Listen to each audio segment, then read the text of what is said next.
Good afternoon. Can you tell me your name, please?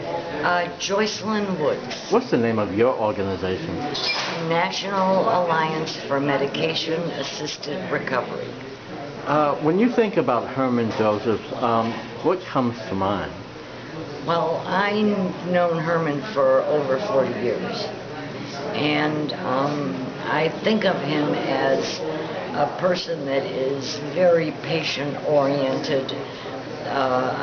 He would call me at 2 o'clock in the morning, worried about a program that they were closing, and I know he would wake up in the middle of the night and not realize it was 2 o'clock in the morning, but he was upset about it, and his thought was, call Joyce, and, oh, you've got to do something about it,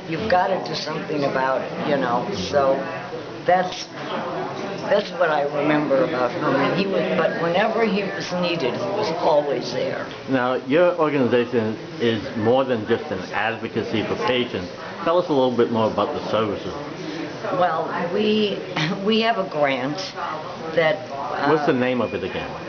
National Alliance for Medication Assisted Recovery, or NAMA Recovery. Yes. We have a grant that supports a statewide New York network, and also we have developed the first recovery center for MAT patients, mostly methadone patients.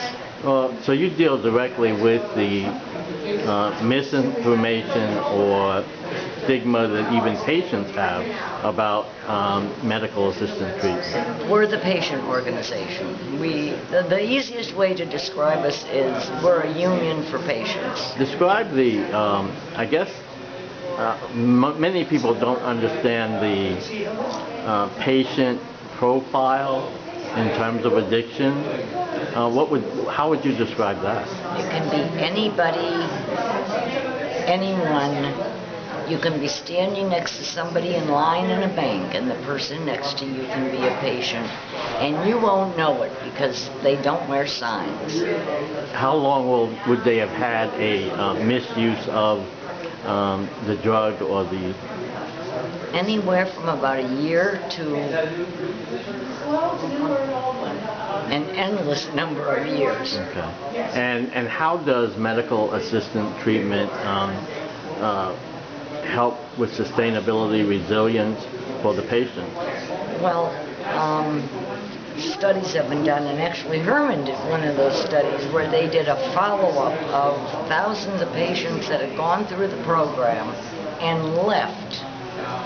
And what they found out was most of them had relapsed. They were either back in another program or in jail or using, and there were a few that you couldn't find, and that's trouble. Joyce, your professional reach in terms of patients, I understand, is beyond just the national scope. Can you tell us something about that? Well, we have affiliates in other countries. We call them affiliates. We have about 30 now. We were probably one of the first. Many of them organized over AIDS and harm reduction. And so they're not as advocacy or medication focused as we are. We are more focused on, on the medication. However, we consider anybody that's using drugs as a constituent. Can you, how would you describe the current epidemic in terms of opioids today from the standpoint of New York City? New York, there are some high overdose rates, and it's related to fentanyl. And I can't understand why they would put fentanyl in it, because when the police get any indication that there's fentanyl in one of the products, they go after them like anything to stop them. So to me, that's just a ticket, to be arrested. But I'm told that most of the heroin in the city now has fentanyl in it. So would that be co-occurring treatment? No, because fentanyl is still an opiate. Right. The problem is Nobody really knows. Methadone blocks heroin overdose. It's pretty darn hard to overdose on heroin if you're on methadone or buprenorphine, either of them. You gotta get a huge amount, and you better have a lot of money, and I still don't think you'd overdose. I think you just sleep it off. But fentanyl is different. And if they put too much in it, they can kill you, because a small amount will kill an elephant. Well, I've heard about this fentanyl. Oh, that's even So worse. is that in New York as well as Yes, Connecticut? And you don't know. Can you what's explain in what it. fentanyl is? It's an analog of fentanyl, and the problem is you can make fentanyl illegal, but then you can use an analog that's not illegal. Is that elephant tranquilizer? No, it's still another just version of fentanyl. Fentanyl works better, but you can change the molecular component a little bit. And you do that with morphine and you get codeine and... Is there an elephant tranquilizer mixture what are you know what they call that? No, I'm not sure. Because there are different kinds, too. And it shows up in different places.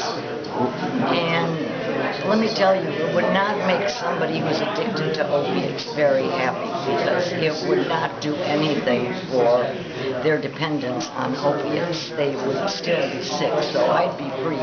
What would we be worried about in terms of street drugs or illicit drugs like 2019, this summer, that you're seeing crop up?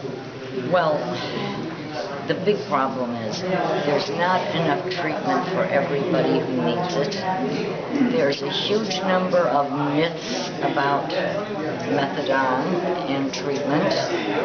It's very rigid at the beginning of treatment, and people don't want to have to go every day. We've got to figure out a way to make it easier for people to get into treatment and to get through those first couple of months. When I came into treatment, you didn't have to go every day. You know, you just didn't have to. And what's the disposition of the court from your perspective? They were very antagonistic towards any medication that would make people come off of methadone or buprenorphine. But just recently, it seems as though people in the trenches kind of are starting to get it after a lot of years. Now, Herman ran 4 methadone programs in a probation office, and it was quite successful. The problem was when New York City went bankrupt almost, they closed it. And I think that was one of the big disasters that happened during that era.